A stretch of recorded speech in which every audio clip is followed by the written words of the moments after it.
My name is Carol Cohn. I'm the director of the Consortium on Gender Security and Human Rights, based here at UMass Boston. I want to welcome you to the start of the Consortium's 2014-15 speaker series. This is the first event. Some of you I know, looking around at familiar faces, have been to the Consortium speaker series in the past, and some of you look like new faces. For those of you who've been here in the past, well, actually for everybody, you know that our speaker series is generally a place where we try to bring sort of critical researchers and informed, reflective activists together to talk about current conflicts and peacebuilding challenges in the world today. And we tend to bring people from a very wide array of locations to do that. This year, for the speaker series, we're going to do something a little bit different. In part, because this year we have one thematic focus for the series, and we're going to actually try to have our talks linked together by that focus throughout the year. And that focus is gendered political economies of peacebuilding, a phrase that may not mean a lot to you right now, but I hope that by the end of this talk they'll mean more. So I'll talk more about that today. The other difference is that this year, in concert with the speaker series, we're running something called the Consortium Seminar. Usually our speaker series is 2 hours long. We have a talk, and then we have a long period of question and, and answer and discussion. This year what we'll do is we'll have the talk, we'll have a short question and answer period. We'll especially encourage any of you who are here who are students to speak up and be bold and ask your questions right then before the professors start taking all the airspace. And then we will have a short break. And for those of you who just came to hear the talk and are ready to leave, you should feel free to do that. For those of you who want to stay and have a more sustained conversation, we invite you to do that. So our hope is it will give people an opportunity. We'll sort of move the chairs around, come up front, have more of an opportunity for people who are particularly interested in this topic to really engage with the speaker and with each other around the topic. And we hope also some people will actually go to several of these talks and to have a continued conversation about the topic. In calling this the Consortium Seminar, I want to emphasize you do not have to come to all of them. You are welcome to come to just one of these discussions. You don't have to be a professor, you don't have to be a grad student, you don't have to read anything in advance. It's just so if you are somebody who doesn't fit any of those things but is quiet but really interested in the topic, you are welcome to stay for the seminar. It is completely non-exclusive, but we also want to give people who need to go for whatever reason the opportunity to leave. So we'll take a 5-minute break, we'll invite people who are staying to grab more food, and then just come up and we'll continue with the conversation. So those are the changes in the speaker series for this year. You have on your seats the lineup for the fall. We also have a terrific lineup for the spring, and we will be publicizing that shortly. One of our other on-campus faculty members, Kate Finoff, is going to be our first speaker in the spring, and we're really excited about that. And I think that is all I have to say to you about the speaker series. You'll also notice at the bottom of your flyer, we invite you to get involved. If you're interested in issues of gender, armed conflict, and peacebuilding, the consortium has opportunities for internships, for fellowships, for volunteer work. So we hope that you will contact us if you are interested in these things. And when I say us, I want to, first of all, point to the rest of us in the back of the room. Anna Sullivan and Jessica Zimmerman are the rest of the consortium staff. They also need to be thanked, along with our interns, for putting this event together today. So thank you so much for doing that. And you can talk to any one of the three of us about working with the consortium after the talk. So now I'm going to start the talk. So I purposely gave a rather provocative title to this talk, and I actually will talk about that title, but it was partly also a way to get people into the room. So I'm going to talk about some other things as well. So let me tell you what I'm going to try to do. So the question is, why is it so hard to get women to the peace table, and why is that not even the right question? What I want to do is to start to talk about why that's even an issue, to start by talking about the main policy framework around women, peace, and security that we have been living with since October of 2000, when the Security Council passed Security Council Resolution 1325, which I will talk more about in a minute. And I want to talk about that framework and talk about what some of its limitations are, why it is in some ways problematic. And then I will go on to address some of the key gaps in it and begin to lay out what I think are some of the things that we really need to take on into a new, more expansive, and I hope more effective women, peace, and security, or I would say gender, peace, and security agenda. So that is the basic plan. In the middle there, I'll talk about the peace table. And so, how many of you in the room have never heard of 1325 before?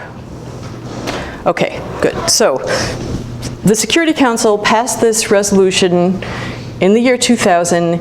It was considered then and is still considered a really groundbreaking resolution.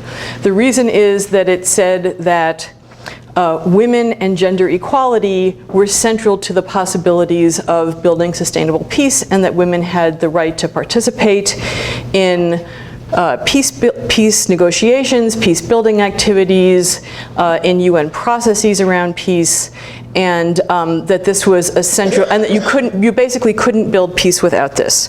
So before this, the Security Council had only talked about women in relation to the only period in resolutions at all was women and children and other vulnerable groups. It was always like who you had to protect, women and children and other vulnerable groups. So this is the first time that women appear as actors in Security Council discourse. It didn't just happen. It was an enormous 2-year mobilization of women's organizations around the world and women within the UN to make this happen. It's a long and interesting story. I won't go into it now, but it's important to understand that it came from the grassroots. It came from the experience of women in conflict-affected areas who were saying, we really need to address these issues. We need the world to pay attention to these issues. So 1325 recognizes women's right to participate as decision makers at all levels in national, regional, and international processes. In the UN, it recognizes that women are disproportionately victimized in wars and that they have a right to protection. It calls for gender training for peacekeepers and others involved in peace operations. It calls for a better representation of women throughout the UN system, a goal which has not been notable in its achievement. And it also calls for women's active in conflict prevention, and as you're well aware, conflict prevention is not something that we've gotten too far on recently either. But all of these things were really sort of to include these in the Security Council's discourse. So it is celebrated and celebrated justly. However, it's really important to understand that this agenda of these things that I just listed is not an agenda that arises simply out of what do women in conflict-affected areas need? What would they say they wanted? And the reason it isn't that is because this is a Security Council resolution.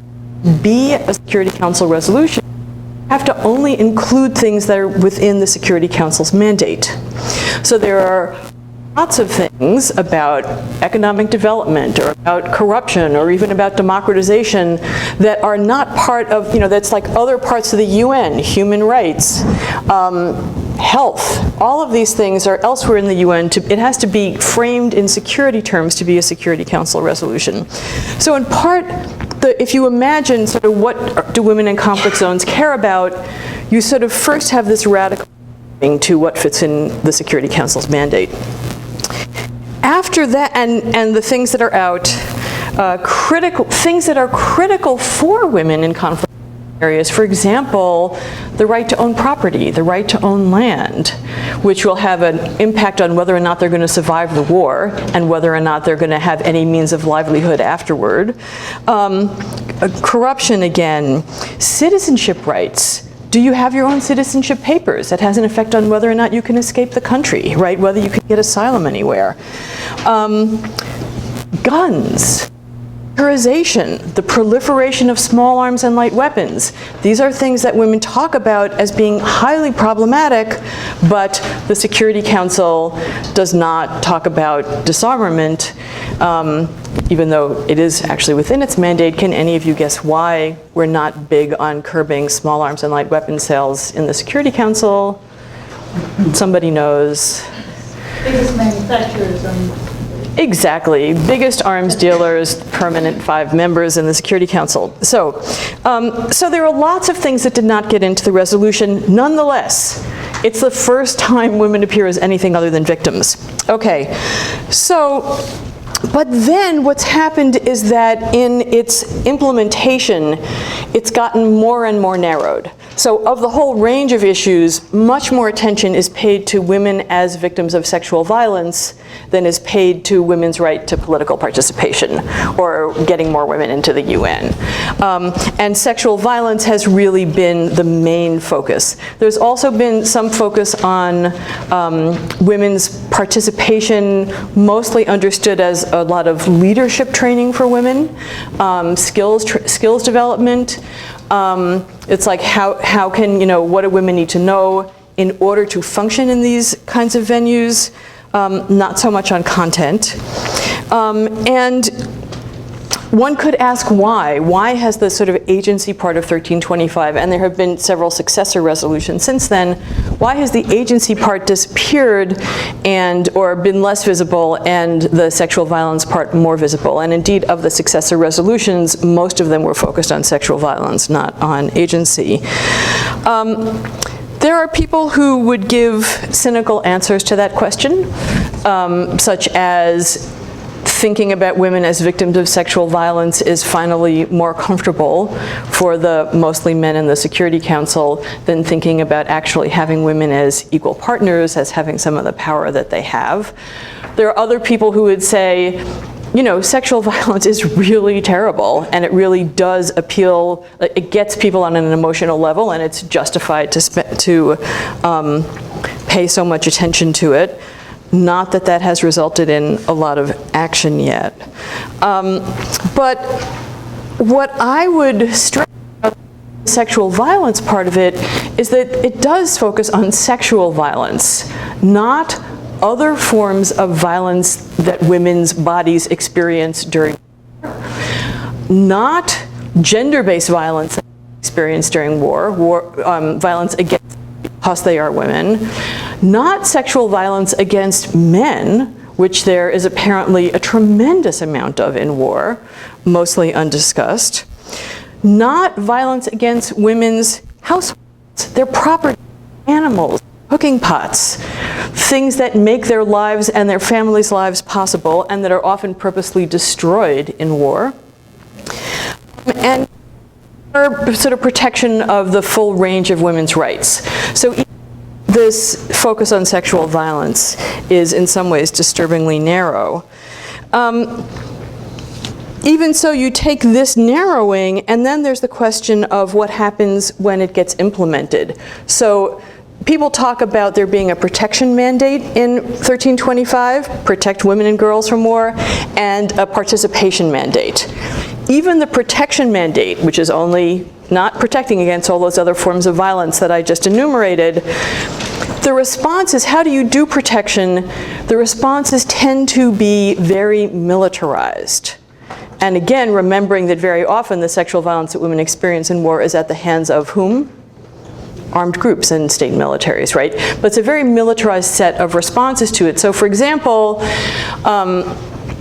after a lot of advocacy, it sort of became visible both in the UN and the humanitarian assistance community generally that one place where women are subject to a lot of sexual violence is when they are in refugee camps, internally displaced persons camps. They have to leave those camps to go out and collect firewood in order to be able to cook.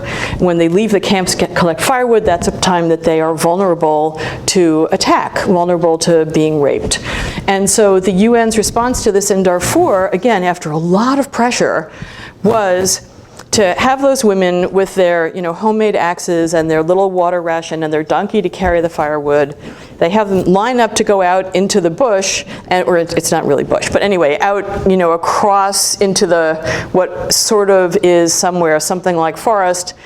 And they have the UN guys in jeeps and armored personnel carriers go along next to them, okay, following them out there, protecting them, and they go out there, and the women walk the 6 miles out, the guys go out in their armored personnel carriers, then they get to the place where they can collect the twigs, and the guys lean in the shade of their armored personnel carriers, and the women collect the twigs, and then they, carry it all back, and their donkeys carried back, and the guys go back with their... So this is protection, okay? It's a very, you could only come up with that version of protection if if like, okay, we have a military force, what are we going to do with it? Or, although even so, I don't know why, like, you don't put the wood on, well, anyway, so,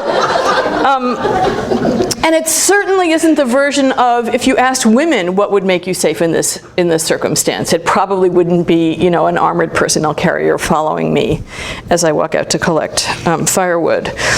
So there's the issue of militarization of implementation. Another issue I would say with implementation is that what I would call the sort of depth and superficiality issue. And this is where I'm going to start talking about women at peace tables. The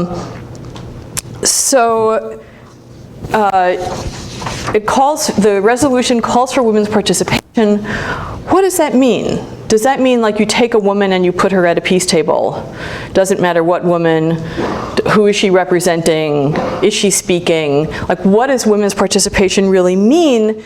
And I guess what I would say is that there has been so much resistance to women's participation in peace negotiations. And I think, you can look around at current peace negotiations, recent peace negotiations.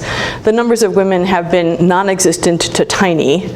And that it takes so much effort. And I think this is a really key thing about understanding sort of international policy processes. It takes so much effort on the part of women's advocates to get these implemented at all, that you spend your time saying, wait, women have to be there, women have to be there, you haven't built in this mechanism yet, wait, here's another one, women have to be there. That's where your energy goes more than which women and what are they doing when they get there and who are they representing. And I think that those are some of the kinds of issues that for having women at the peace table, we really need to be discussing. So it's also interesting to stop for a minute and think about, why do we want women at the peace table? And I think the answers to this vary quite a lot, again, depending on who's advocating for women at the peace table. For some people, it is just of course, women are citizens, women are political actors, women have rights, women have a right to be represented at the peace table. For other people, there's an argument that gets made fairly frequently that the reason that you want women there is because women are better at making peace. You will get peace agreements. The peace negotiation won't go on for 6 months if women are there. Some people think it's because women are inherently more peaceful. So it's a kind of an essentialist argument. Other people say women aren't as invested in power as men, or women just don't have the power. And so they are less invested in the whole peace negotiation around power sharing, who's going to get what. There's not anything they're trying to hold on to, right? They don't have the power in the first place, so they're not as invested in sort of how it gets distributed, and that doesn't hold things up. A kind of more materialist argument would be that men who are at the peace table are often benefiting from the war, right? They are benefiting from the blood diamonds that they're using to fund the war. They're benefiting from both financially and in terms of personal power. And women not in those positions have less motivation to continue the war. And in fact, the war is the disruptions of war in daily life fall most heavily on women who are trying to keep homes together, communities together, taking care of the sick and the wounded. And so women just have more motivation, would be the materialist version. And finally, a kind of practicalist version would be that women actually know things about how to build peace. And the reason that they know them is because so much of the work that they're doing at the community level and cross-community level has been giving them skills in peace building, and they can be bringing those to peace negotiations. So all of those are reasons that some people say the reason to have women there is that women can actually make peace better. There's a third argument, and this is the one that I would focus on today, which is that the reason women should be at the peace table is that that is where the shape of the future society is being negotiated. Okay, that is the place where you are not only figuring out how to demobilize soldiers, how to restore law and order, how are you going to resettle and relocate refugees and displaced people? But you're also setting out longer-term agendas. How should political power be devolved among the warring parties and others?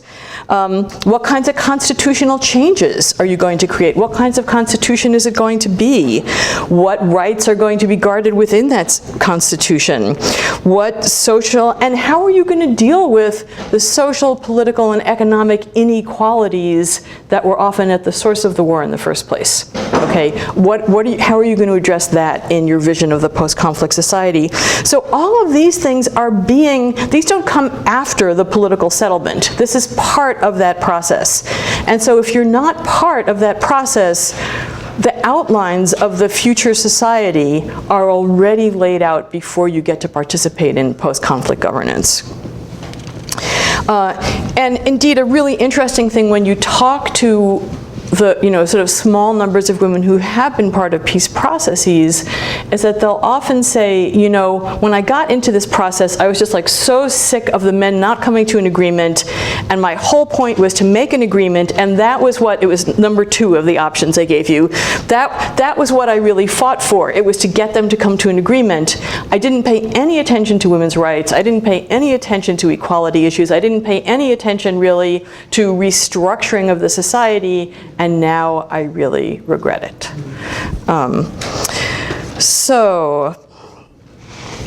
Another issue, of course, that you need to think about if you're thinking about women at the peace table is the question of, that I referred to before, about which women. Is it okay just to have a female body? Does it matter if you have, unless you assume that a certain politics and a certain kind of interest in women's lives or gender equality or any form of justice comes from having a female body, you have to be concerned about things like, is the woman at the peace table the sister of the warlord or the wife of the warlord? Or is she, the person who is only there to represent her political party? So having women there is not the same thing as having the interests of gender equality present, advocated at all. So you say, well, okay, then the woman has to represent what women want. That's going to be a criteria. Well, how do you know what women want? Again, is it just because you are one? And are all women the same? Do they all want the same thing? So, for example, in Guatemala, during their peace process, one of the things that they did, which there was a woman in, was that they had a series of meetings across the country, bringing together women's organizations, women's civil society organizations, saying, what would you want in a peace platform? And the woman who went to the peace table had the results of that, participating in that entire process, so that what she was representing was not just her thoughts, but the thoughts of these many organizations. That does not usually happen. It's also an issue that women come from different races, different classes, different tribes, different ethnic groups. How do you think about one woman representing all of that? So which women and what are they representing is an incredibly important question to deal with. Third question, even if you somehow figure out, as in the Guatemalan process, a way for women to represent either women's interests or the interests of gender equality, which I hope I've convinced you is not a given at all. But even if you get to that point, then there's the question of, okay, they're at the table, are they able to speak? Literally, are they allowed to speak, first of all? Sometimes the answer is no, has been no. And secondly, if they do speak, are they heard? Does anybody actually pay any attention and listen to them? Also not a given. And then fourth question would be, let's say you get the woman there, she's representing gender equality, she speaks, people listen, something happens, something gets into the peace agreement, it's in the Constitution. Then there's still the question of, okay, do these agreements get implemented? And very often, some of the most beautiful peace agreements we have around gender issues, again, haven't been implemented at all. So, again, part of why just how hard it is to get women to the peace table is just the beginning of the things that we need to be asking if we're really concerned about social transformation in a post-conflict setting. Now, I think another reason to think, besides the sort of representation issue, another reason why this framing, and I cheated a little bit in the question when I said, why is it so hard to get women to the peace table? I didn't say peace process. Lots of times we think about the peace table as the place where peace agreements are negotiated, right? But of course, this isn't really the case. That peace tables occur, they are a very spatially and temporally limited place. Peace agreement, before a peace negotiation, you can have had different actors at work for 10 years trying to bring these people to the table together. And they have made all kinds of agreements about what will and won't get on the table in order to get people to the table, right? So before you ever get to the peace table, huge amounts have already been decided upon, okay? And secondly, even when you're at the peace table, where does the good stuff happen? Not at the table, which is finally, people don't bring things up at the table unless they know what the answer is going to be, more or less, right? And where things get negotiated is in the hallways, in the smoky bars at the end of the day, in somebody's bedroom, in somebody's conference room. The table itself is not where it's at for many different pieces of this. And so even in instances where we've had women at the peace table, then there was going to be a caucus of people who were going to work on something, and the women get invited, but somebody gives them the wrong room number or something like that. Okay, so it's wrong to focus on the peace table, and you really have to think about the entire peace process, which is much, much longer, both beforehand and afterward, again, if you're concerned about implementation. Okay, there's so one context to think about is peace process as a very longer and bigger context. Another context to think about is that peace negotiations take place within a terrain of power relations, right? National, regional, international, and gendered power, and many other forms of power relations. And those power relations will inevitably include, sort of the residues of colonial history, the residues of what kinds of stereotypes one group of people has about another, including, of course, gendered stereotypes. So when whoever a woman is who comes into a peace process, she's not operating in a context free of those power relations and those assumptions and those stereotypes. And so, for example, you have an international mediator. That international mediator, who is not from the conflict-affected area, he may have, beliefs about what an African woman has to contribute to the world, or what an African woman is like, that will make it extremely unlikely that he's in any active way going to actually try to facilitate her participation and get people to listen to it. So thinking about those kinds of cultural and political contexts in which it takes place is really important. The third context I want to point to is the entire political and economic set of, again, sort of national, local, regional, international but political and economic, not social and cultural, relations within which this war occurred, which probably had a lot to do with creating the war in the first place, which certainly created, the colonial relations, which created, in many cases, the contexts, the conflicts that have ended up in this war. So, the sort of legacies of those, any of you who have learned very much about colonial dynamics, the legacies of intergroup rivalries that are created on purpose by colonizers, the legacies of lack of literacy, the legacies of unequal access between groups to resources, the legacies of corruption, and all of those are absolutely key in understanding sort of what can happen at the peace table, and without an awareness of them and seeing how they're affecting those processes, again, just putting a woman at the peace table, this should begin to feel like a lot to put on her frail body, even if it's not very frail, right? How does putting a woman at the peace table address those kinds of legacies that are very much, both causal of war and very much in the way of building sustainable peace? So, and those keep your eye on those international actors for a minute. It's also really important to remember that both during the peace process and after the peace process, there is a huge kind of swooping in of multiple international actors.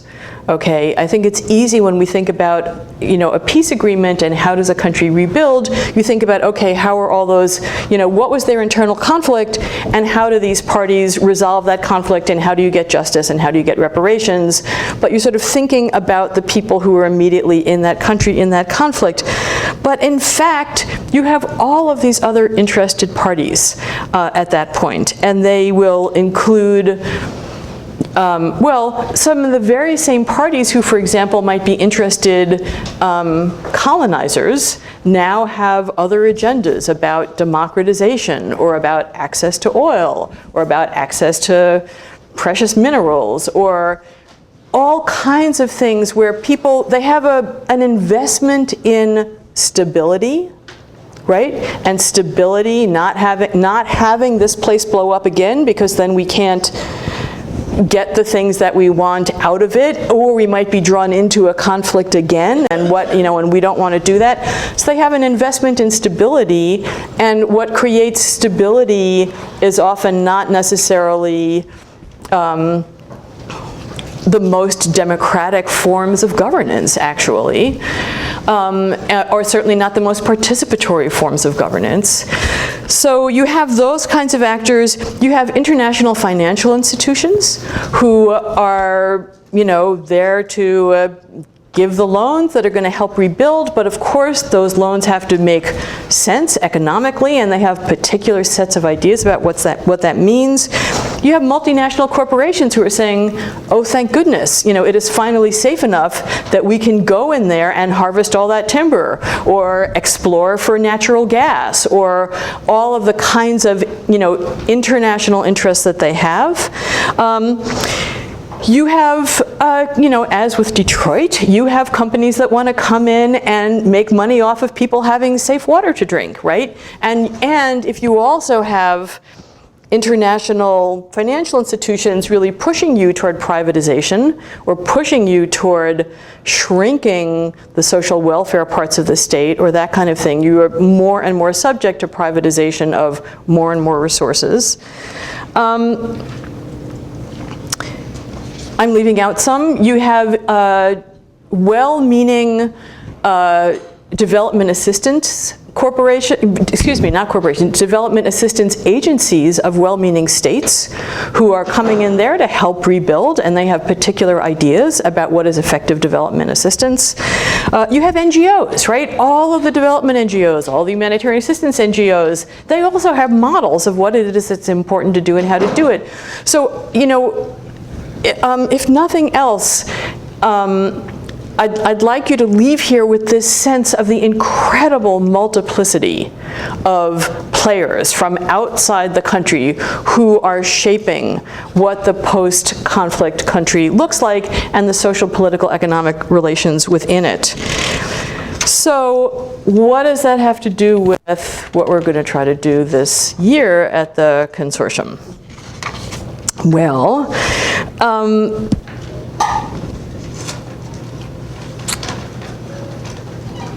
I think that we tend to think about some, again, if I sort of look at the sort of community of policy and advocacy that's grown up around 1325 and its successor resolutions, there are certain kinds of things that we tend to think about post-conflict.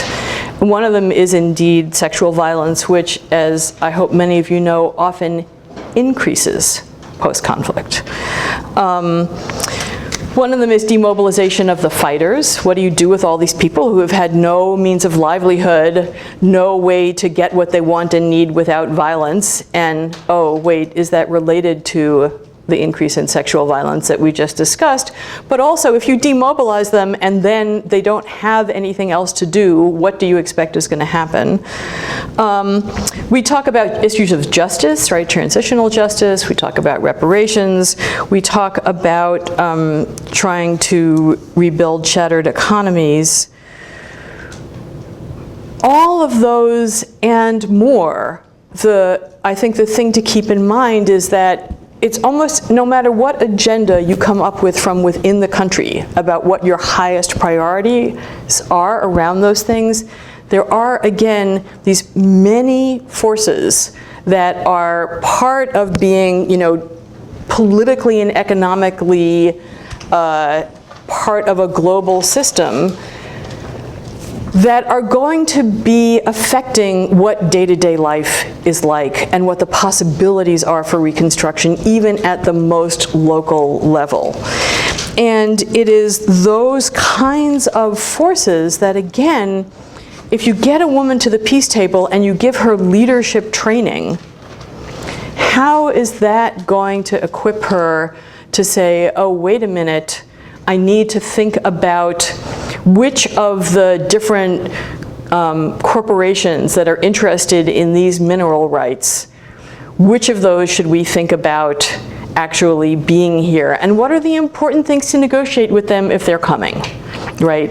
Or women at the peace table might say land rights are really important. Women have to have the right to own land.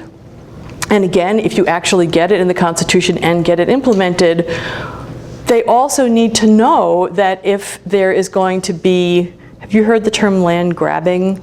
It's talking about, the attractiveness of whether it's timber or minerals or searching for oil or natural gas. If structures are in place that make it possible for these outside agents to come in and buy up, take up, however many different forms of getting that land, how meaningful is women's right to own property? I would never say it's not meaningful. It's very meaningful, but it's not enough.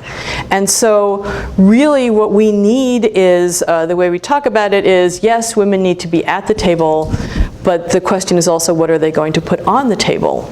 And what kinds of knowledge do they need about what aspects of what will happen post-conflict in order to be effective at the table in preventing the same old gendered and other kinds of inequalities in the society from just being sort of repaved over in cement, just being cemented in the same way that they were before.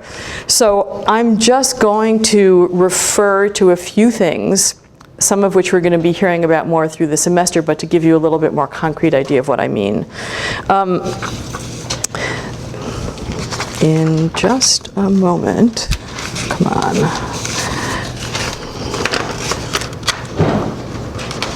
Well, this is good. I've actually lost the piece of paper, which will help us see how well I actually know my material. So one of the things that we talk about a lot is infrastructure rebuilding. Infrastructure. What's infrastructure? Roads, electricity. What else did I hear? Water. schools, health infrastructure, education infrastructure, housing, public transportation, right? These are things that, again, most people who do them, most people who do road building, for example, they don't think this has anything to do with gender. And so this is what's urgent. We need it for people to be able to travel, and we need it for economic life to return, right? And so we do this now, we know how to build roads, and we'll do gender later. But actually, where you build the road and how you build the road has tremendous importance. So for example, is the road going the places that men need to go in order to trade? Is it going the places that women need to go in order to get to their subsistence plots? Is it going to the city on a straight line? Or is it going to the city like this so that it passes the clinic where women have to go take care of their family members in the clinic because there isn't really, a sort of nursing structure to do that? And what difference does it make whether it goes this way or whether it goes that way into how many hours a day women are engaged in this activity? Does it have just 2 lanes, one for cars going that way and one for cars going this way?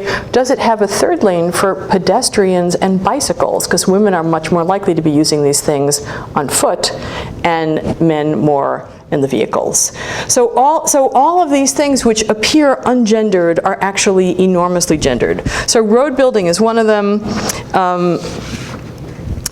Water, right? The privatization issue for sure, but also where are the water points in a village? And is it someplace that's safe and central, or is it someplace that is farther away? Who knows how to fix the pump when it doesn't work? Who has control over who gets water? Unless you think about those things when you are dealing with water supply, women are going to be disadvantaged typically over and over again. What about electricity? There's huge investments in energy, right? And very often they're talking about energy for, this is like the Grand Inga Dam project in the DRC, any of you know about this. This is supposed to bring energy for half the continent, light up half the continent. But it's all about energy for industry, and no, there's nothing in it for household energy. Well, if you don't have household energy, then what does that do to the amount of time that women spend dealing with household tasks? And if they're spending that much time, what are their possibilities for participation in social, political, and economic life? Okay, and if so, women's equality in political participation, but can you do that if you have no energy in your house? Or public transportation. People became aware of this in relation to some of those rape cases in India, right? If you don't have public transportation, if it doesn't go the places that women need to go, if the areas where you're waiting for it aren't lit, right? Then women being out of their household and out of their community becomes a much more dangerous thing. So if you're concerned about women's economic activity, political activity, social activity, how you design your public transportation system makes a huge difference. So I could go on and on. I'm kind of obsessed with infrastructure at the moment. But my point is, infrastructure is usually something that it is considered pre-gender, right?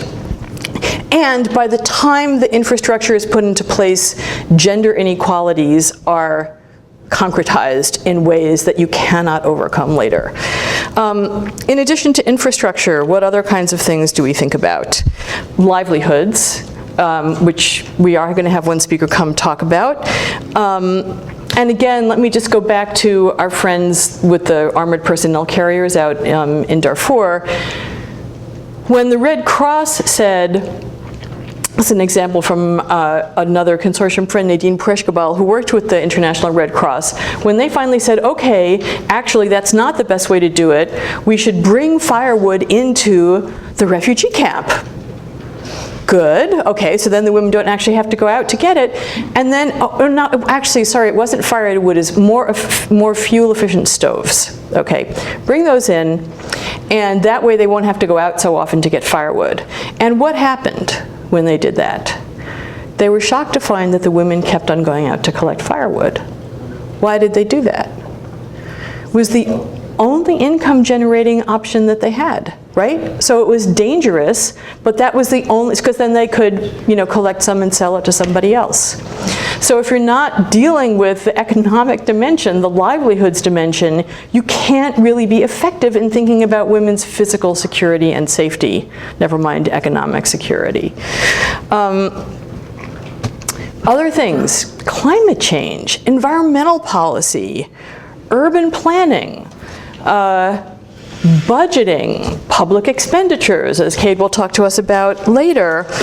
Every single one of these things are things that unless women who get into those positions have access to knowledge about, it kind of, I mean, I would argue that it does not matter very much if you have a great women's rights agenda in your constitution, because women's physical security and ability to participate in political life and economic life are actually very much shaped by these kinds of issues, which are often seen as, you know, outside, certainly outside women's issues, a term that I hate more than any other, but also sort of outside what you should be concerning yourself at the, and especially what women should be concerning themselves with at a national level. So I think that I've at least given you a hint of why it is that we think that while, of course, 1325 and the successor resolutions have been incredibly important in changing sort of international policy discourse around women's political participation, and also then in changing some funding priorities for some donor countries, for some foundations, and to some degree some programming in NGOs. This is super important, and in no way it does what I'm saying now undercut that. And I believe that women have the right to participate in all parts of political life, including the full extent of peace processes.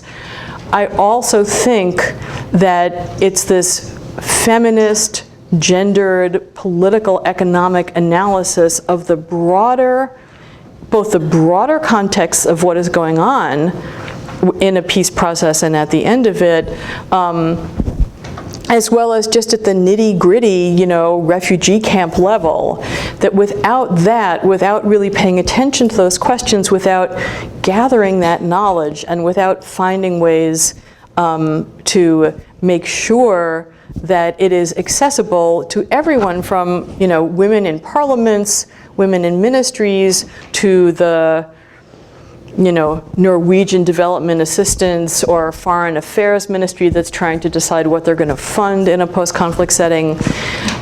Without that kind of knowledge, I am afraid that just the presence of women will, you know, just be sadly inadequate. But we can do this, and that's what we're spending our year on in the speaker series, so we hope you'll come back. Thank you.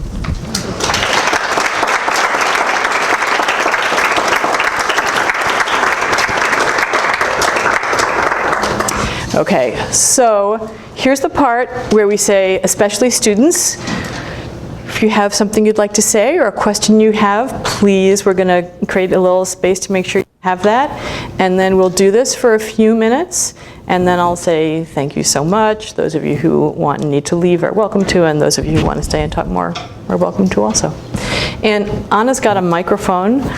The microphone will not amplify your voice. This is our special microphone. The only thing it will do is record your voice, so that when we are with the recording, people can hear the questions or comments. So please, even though it doesn't amplify your voice, continue to hold it close to your mouth so that we can hear your question in the video.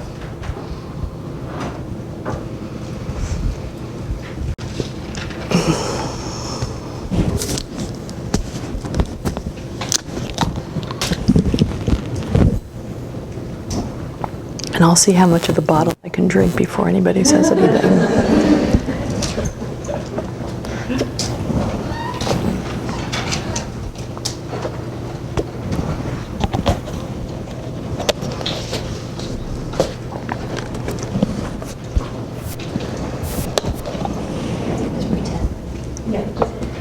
I don't know if I'm missing the whole point, but I'm going to ask anyway. What is the process of getting the 1325 either expanded or, I guess that would be, No, expanded more to include what you've been talking about, so it's not just limited to what you mentioned in the very beginning. So there are a couple of ways to go in answering that, but I guess critically, I mean, 1325 has been, if not expanded, at least elaborated upon and sort of given a little bit more teeth for the things that are already covered in the successor resolutions. But, you know, I would say on the whole that it's you know, if you're familiar with universities, the economics department and the politics department do really different things, and they're not, you know, and you can't do one and the other.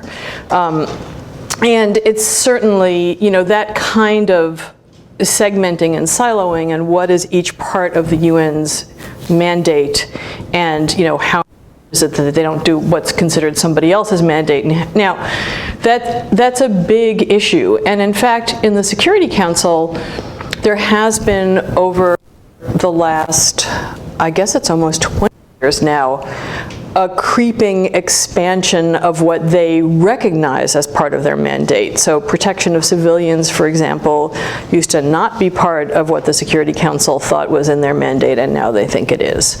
So and that comes from, you know, sort of a very interested country really pushing this agenda forward. But I think it's important to understand two things. One is mandate, and the other is that the politics of whatever goes into a resolution is such a complex, negotiated operation that doesn't have that much to do with any specific country or set of countries' beliefs about what is right, because you negotiate, and you know, I'll support you on that, even though I think women are ridiculous and meaningless, as long as you support me on this. And so that's part of the answer to sort of just in general, how do you get an issue sort of on and expanded in the Security Council's agenda?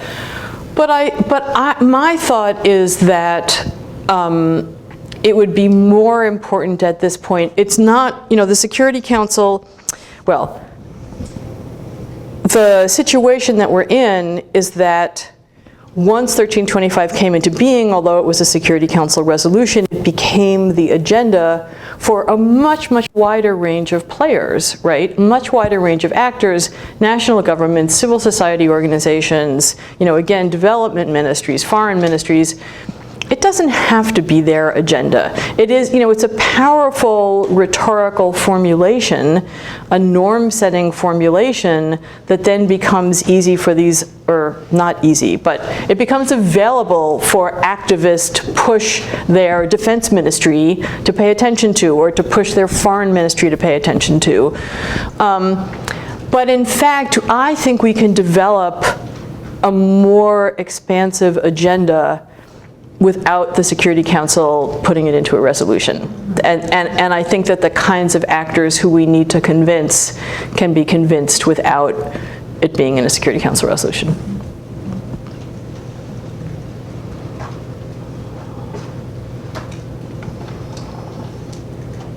Anybody else? Yeah.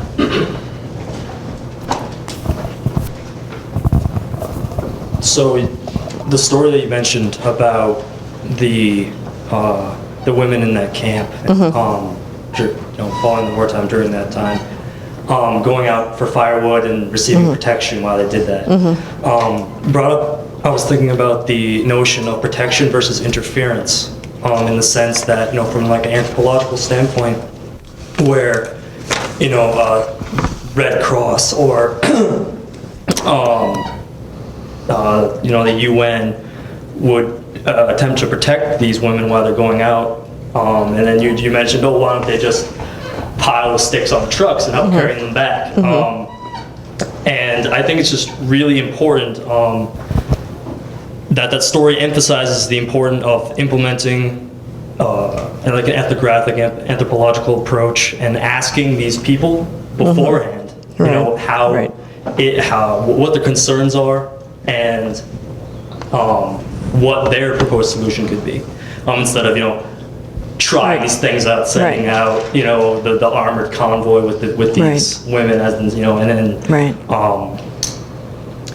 it's especially applicable when concerning issues of gender equality and conflict resolution. You gotta it's really jumped out in that story, where you gotta discuss these issues with those people or with the gender group before a solution is determined, a conclusion is made, because you could be wasting your time, you could be interfering rather than protecting a cultural practice or an economic goal or anything like that. You really just jumped out. Yeah, well, so I couldn't agree with you more. I think that one of the very complicated issues here is that all of these international actors, have the way that they think it makes sense to do something. They believe they have expertise, and indeed they do have different kinds of technical expertise. And very often they also feel a sense of urgency, right? And this is always, oh, that would be a great idea, but it takes more time to consult with people, and we already know how to do this, and we'll save more lives if we do it faster. So I mean the urgency is it's based on a real thing. And then there are also plenty of people in the sort of humanitarian assistance and area that also feel really good about coming in and saving the day, and we have some white knights on white horses, and but who are also doing good work. I mean, right, they're trying to help people. I don't mean to, those two things can coexist. So you have a lot of forces, including just flat out, go back to culture and stereotypes, arrogance and stereotyping. I know how to do this. How could you know? You've lived your life in the bush, and not believing that the people who you are helping actually have knowledge and wisdom that is useful. And those processes of gathering that knowledge and wisdom always seem, it does take some time, but it always seems overwhelmingly time consuming when you are just used to getting in there and saying, hey, I know how to build a road, get my Japanese big earth moving equipment in there and do it, and the fact that you will, either not, well, I was going to say not necessarily be successful. Successful for what? If your point was to build the road that was going to allow the rubber company to get from here to there, you probably are successful. If your point was a different kind of idea of what economic development and livelihoods means for the community, you're not successful.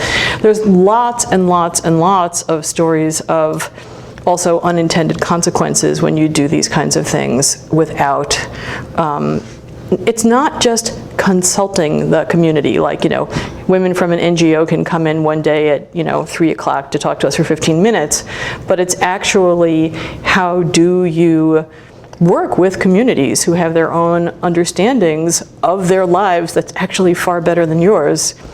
But I think one of the issues is that there are a lot of things where people believe they have technical expertise where the specificity of people's lives and of the context they're in just don't appear that relevant to them, right? A road is a road is a road. A well is a well is a well, etc. And or even things like, I'm sure you've all heard of microcredit programs, give a woman some money and she can spend it on something, that's obvious, right? Until you go and look at what's happening to the women that you're giving the money to, and it turns out that there was a grad student here at UMass who did really good research on this in Pakistan, and it turned out that 70% of the loans were going to women but then being controlled by their husbands, and women who didn't want to take out a loan. Why? Well, because they already were working 24 hours a day and couldn't really figure out a way to do more, then were beaten by their husbands for not taking this loan, right? Because that was like the only form of financial aid that was available to their family in any way. And so you actually had increases in domestic violence. So, if you just have your economic model of microcredit and don't speak to people in the community about the relations in the community, you're going to miss that entirely. So yes to all of the above. Thank you. Why don't we do this? Why don't we say this is a good time for anybody who needs to move on out into the great wet outdoors to do so. Any of you who'd like to stay and have more of an in-depth conversation, please do so, and we'll just reconvene in a few minutes. Thank you all for coming.